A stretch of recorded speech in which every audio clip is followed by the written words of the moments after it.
Jamais sans la grâce, une dévotion matinale qui vous connecte à la pensée de Dieu et vous donne la provision du ciel au quotidien.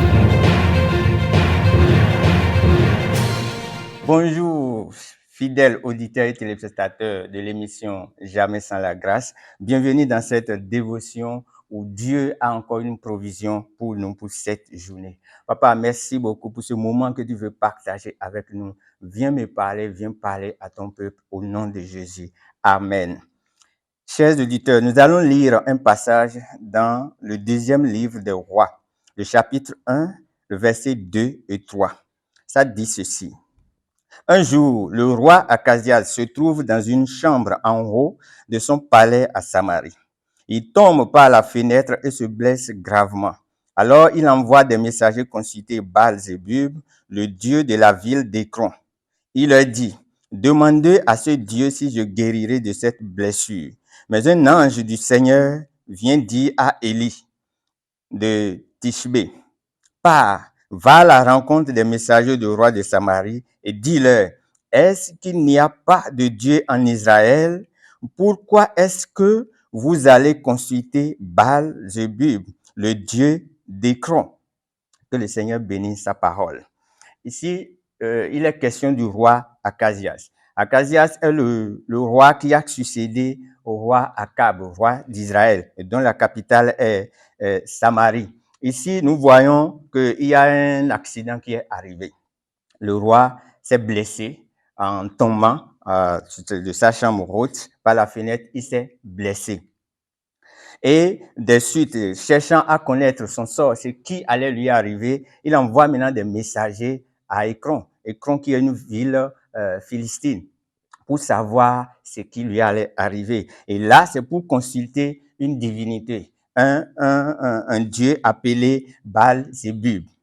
Et la façon dont Dieu a intervenu ici, par l'intermédiaire de Élie, montre que Dieu n'était pas d'accord avec cette décision. Et la façon dont Dieu a formulé la question qu'il a envoyée au roi montre clairement qu'il y avait un Dieu en Israël. Il y avait un Dieu en Israël. Le Dieu en Israël qui est l'Éternel des armées, le Dieu tout-puissant, mais un Dieu dont le roi Akasias n'était pas du tout conscient. Il n'était pas conscient de la présence de l'Éternel, il n'était pas conscient de son existence.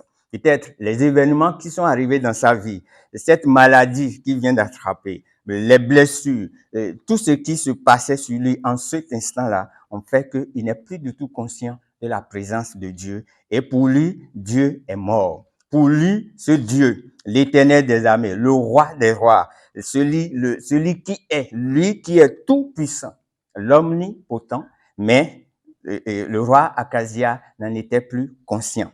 Ce qui a fait qu'il a oublié et prend la décision maintenant d'aller consulter un Dieu étranger. Ce grand Dieu était présent, mais lui, il n'en était pas conscient. Il n'était pas conscient de sa présence. Chers frères et sœurs, c'est vraiment important de savoir que Dieu peut être là et nous, on serait inconscient de sa présence. Dieu peut être présent à cause des événements que nous traversons. À cause de ce qui nous arrive, on peut penser qu'il n'est plus du tout existant.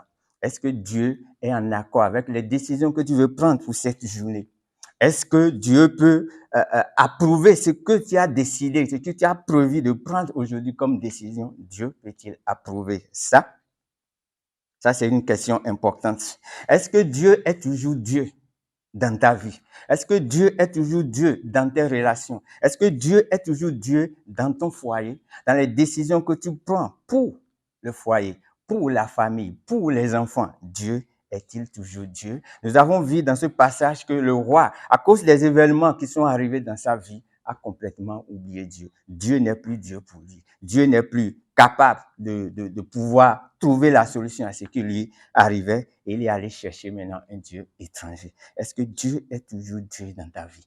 C'est vraiment important. Si tu as des questions, en passant par des événements, s'il y a des doutes à ton cœur, la seule chose à faire, c'est quoi? C'est de revenir à l'Éternel, d'être conscient de sa présence. Il est là, il est présent. Il n'est pas allé quelque part. Ne laisse pas les événements te font croire le contraire. Non, il est là. Et quand tu te bases sur sa parole, quand tu te focalises sur la parole de Dieu, tu vas voir sa présence et il va faire de grandes choses dans sa vie.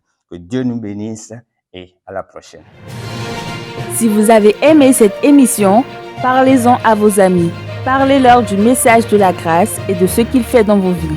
Pour un sujet de prière, une question ou pour devenir partenaire, contactez-nous au 00229 94 75 80 20. Que Dieu vous bénisse et à la prochaine.